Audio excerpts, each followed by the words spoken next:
Australian shares are today headed for a 0.5% rise, despite RBA and Trump headwinds. If global markets and the local bourse are feeling the jitters from the RBA yesterday holding rates, the Federal Reserve speaking on tariff policy fog, and Trump's impending Liberation Day, it's not having much of an impact yet. Instead, Wall Street stocks mostly enjoyed a bump, with the S&P 500 adding 0.4% to close in the US today. The Nasdaq Composite was even better, gaining 0.8%. There is an element that everyone is keeping powder dry for Trump's tariffs too though. D-Day on that front is 7 AM Thursday in Oz, so circle your week 14 calendars for them.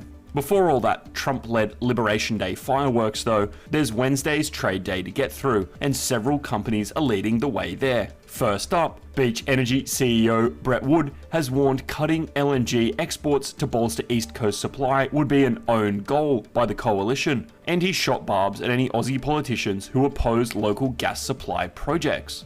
HMC Capital boss David D. Pillar has pledged to keep Healthscope and its 38 hospitals running, should his company's 40 cents to the dollar bid go through. Lithium and uranium stocks will be closely watched across HotCopper forums today, especially after two Austrader favourites, Pilbara Minerals and Paladin Energy, lost as much as 5.7% through yesterday.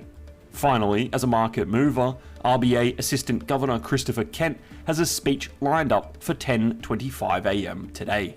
Looking over at Forex now, the Aussie dollar is buying 62.7 US cents. And in commodities, which will list in the greenback, iron ore is back in the green, selling at $102.70 a tonne in Singapore. Brent crude is trading at $74.43.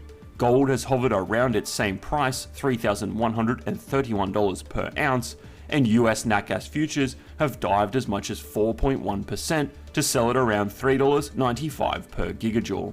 That's Market Open. I'm Isaac McIntyre. Stick with us for HotCopper's market update later today.